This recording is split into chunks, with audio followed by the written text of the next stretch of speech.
The U.S. is ruled by a group of wizards. The most prominent are the chairman of the Federal Reserve. Bernanke is supposed to be an expert about depressions. Look at the magic spell here. They use indicators of infinity, for example. This is because they imagine these formulas will control world economic events. This is very foolish, but it's part of the essence of being a wizard. Arcane spells and strange concoctions are the tools all wizards use. For example, they've used every possible trick to convince everyone that fossil fuels don't have anything to do with inflation. Of course, the ultimate form of inflation is to add zeros to numbers. The wizards have no problem with this at all, but they don't like it when the zeros are added to oil prices. This causes the real world economy to collapse. All recessions start with high oil prices. Wizards have little helpers, Miss Safety and Miss Risky. Miss Safety is the wizard's conscience. She's the daughter of Libra. She warns the wizard about dangers. Miss Risky is a minx who is the daughter of the goddess of infinity. She wants to have fun and not pay attention to how much it costs or how dangerous it is. She is a pure party girl. The wizards believe in free trade. They get to control all world economic forces using international organizations run by the Wizards Guild. They can conspire together to do things their own way. To hell with the rest of humanity.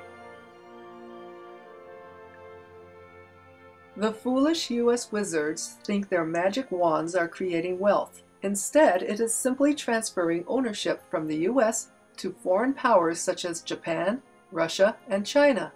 For example, the U.S. transferred several trillions to China. This is very foolish, for China not only has its own army of wizards, it is a powerful dragon too. The wizards pretend to love Libra and gold, but they really love their magic formulas, since these things can go to infinity very easily. The entire idea of balance and control is anathema to their wild desires to rule all of humanity's fates and to force the rest of humanity to obey them when they issue orders. They love the Sphinx. This is because the Sphinx is the goddess of executive power. In other words, she is the one who kills off people if it suits her. She is, like the wizards who worship her, very vain. Unlike Libra, who balances her scales with gold, the Sphinx likes paper wealth and riddles. The wizards are like the gnomes in that they can't resist the darker goddesses. For example, they keep telling us they hate too much risk, yet every time they hand the keys to the economy to Miss Risky, and then she goes crazy and drives it off a cliff. All the while the wizards sigh. Nobody could have foreseen this happening. They hope we think this is mysterious, not due to them. The wizards also protect the pirates. This is because they love the British royals and thinks it's okay to evade controls via running business out of pirate coves protected by the crown. Wizards like to protect J.P. Morgan, for example, bailing them out so they can sail the seven seas, looting everyone. There is this old story of the mermaid of the sea who grants wishes. The wishes get wilder and wilder until the man asks the mermaid to make him ruler of all heaven and earth. Then she destroys everything. He's left in a small hut, as poor as before. The wizards have created a global sea of red ink. The sacks of money the wizard stands on here are the golem sacks bonuses. This is the loot the gnomes need for their sexy females. The wizard thinks his magic wand created the money and it's a good thing, not a disaster. Note the Chinese dragon approaching from behind. Like Xerxes, the wizard thinks he can control tidal forces. He waves his wand and commands the seas to retreat, which eventually they do. Inflation vanishes, but it's replaced by a massive global depression. He thinks he controls things. He doesn't understand. This is nature at work. The wizards are now in a panic. For the last 2 years, they have tried every possible formula, magic spell, and trick to stop the elemental forces of the goddesses of inflation and depression. The hedge fund hellhounds are dying. They need to be saved. This is why AIG is being saved, even though this is costing the US all our future wealth. Japan has gone to great lengths to keep the yen weak. With zero interest regime, they created the carry trade business, which is the real source of global borrowing as well as the cause of global inflation. The yen got stronger against the dollar due to magic spells thrown by the Dragon of China. The wizards are now causing humans to die. They want everyone to take pay cuts, lose their jobs, lose their homes, lose their pensions, lose their governments, while the wizards, gnomes, and pirates all get as much loot as possible in preparation to fleeing. For where? To Mars, perhaps. The derivatives beast is everywhere. It was created by the gnomes and protected by the wizards. Both thought this was a most marvelous creature because the denizens of the Cave of Wealth and Death told them it would protect all of their illicit paper wealth.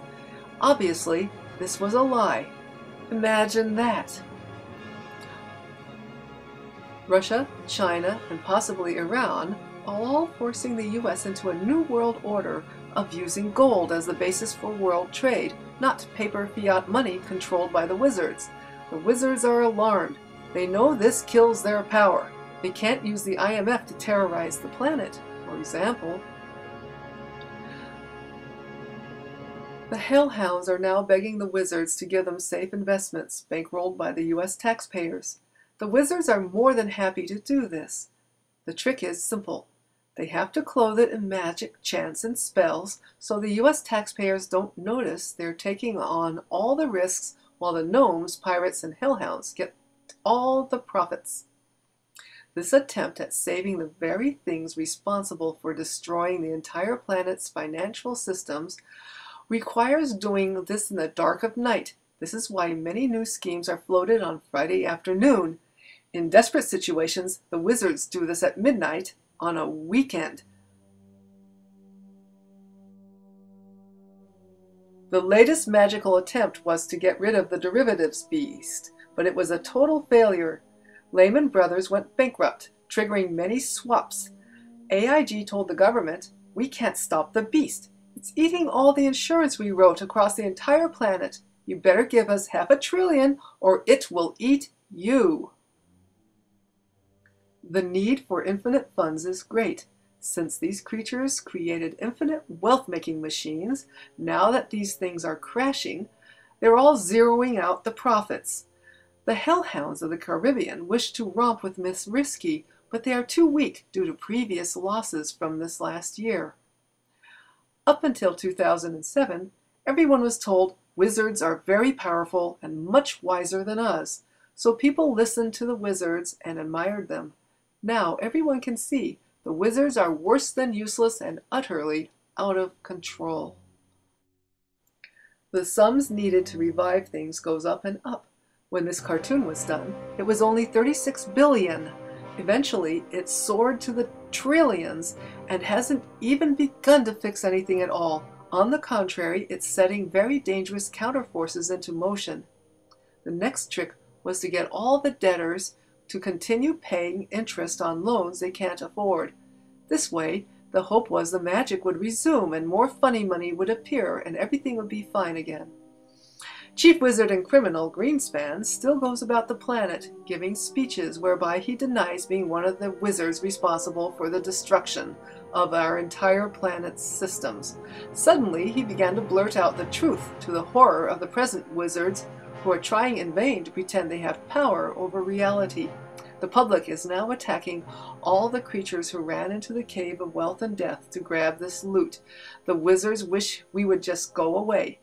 They hope that we would think they are heroes for saving the gnomes. They want us to believe they'll save us too, which is a total lie.